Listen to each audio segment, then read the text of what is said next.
ratifies its newest candidates. That story straight ahead. The Prime Minister says talks of a price hike in electricity is nonsense. That story coming up. Minister of National Security speaks to the rising levels of crime. That story is coming up straight ahead. And why is Leslie Miller disappointed in the Catholic Archbishop?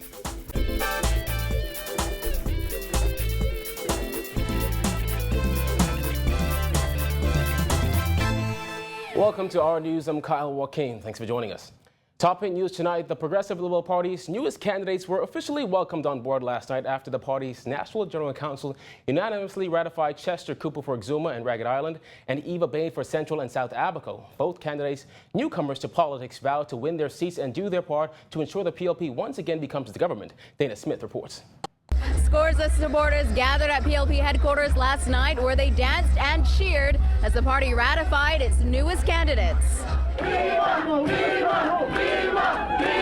That the National General Council of the Progressive Liberal Party has just unanimously endorsed you to be our candidate in the next general election. Mars Island, Sandy Point, Crossing Rock, Bahama Pound, Casuarina, Cherokee, Spring City, Marsh Harbor, Wanakee, Manawar, Hopetown. I will go. Taking note that Christie boosted the Abaco economy by way of the multi-million-dollar Bakers Bay development, she charged the F&M, held by Abaconian former Prime Minister Hubert Ingraham, didn't do enough. Our visionary Prime Minister is directly responsible for giving birth to 2 of 3 of the largest tourism projects in the Bahamas. They are Bakers Bay and Bahama. Give our illustrious Prime Minister, ladies and gentlemen, a rousing round of applause. Eva Bay, stand ready, willing, and able to join Team PLP. Bain also praised the government's efforts to implement NHI, which she dubbed a gift to the nation.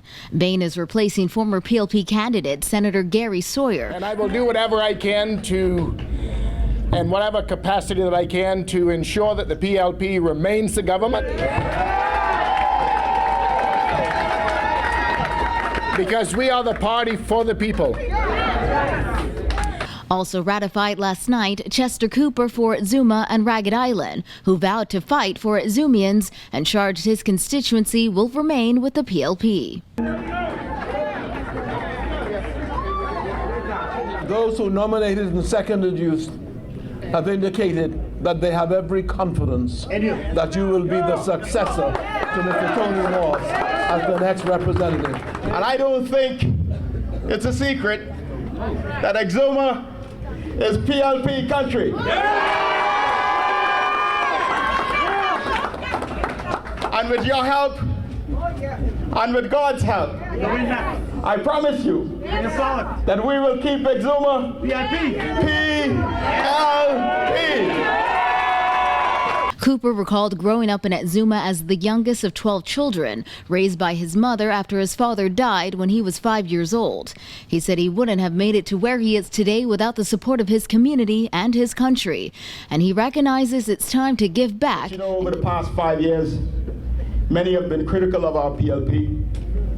And we know that every move we made hasn't been perfect. But when you stop and you take stock, you'll see that what we've been doing is making the difficult decisions. We've been doing the heavy lifting, and we've been laying the foundation of a new Bahamas. I humbly and proudly accept the nomination of this great party for Exuma and Ragged Island constituency.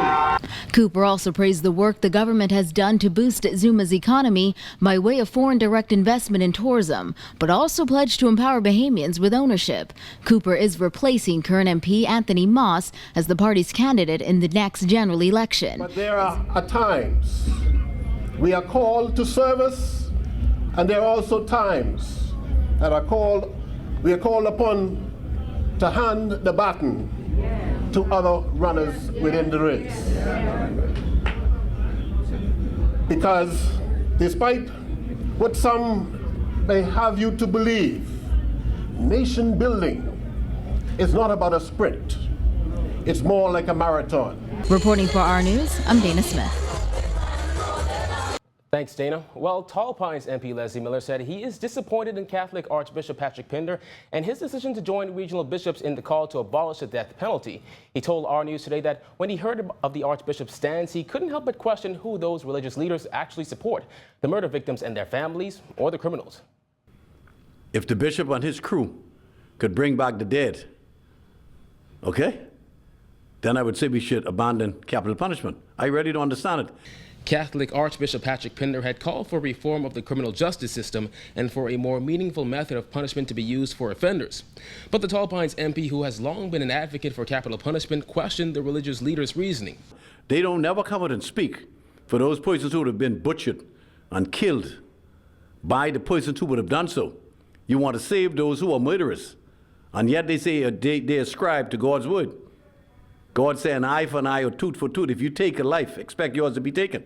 So if they're going by God's word, and I take him as an honorable Christian gentleman. He said it's been so long since someone has actually received capital punishment in the Bahamas that criminals feel it probably would never happen to them. Kofi Goodman was the last person on death row in the Bahamas for the murder of 11-year-old Marco Archer. However, his conviction and sentence was quashed in September. Miller questioned if capital punishment were to be abolished, what would be the deterrent from committing murder? They will take our lives right here today, knowing that nothing can happen to theirs. We have to bring back, we have to implement capital punishment. And I'm all for capital punishment. I hope that the next government, whoever they are, would fully implement, take us away from the Privy Council when it comes to cases like this, and let our country decide and let our Supreme Court be a Supreme Court. Like the United States Supreme Court is a Supreme. That's what the Supreme Court means, supreme. Miller said this appears to be another example of who feels it knows it, as he himself lost a child to violence.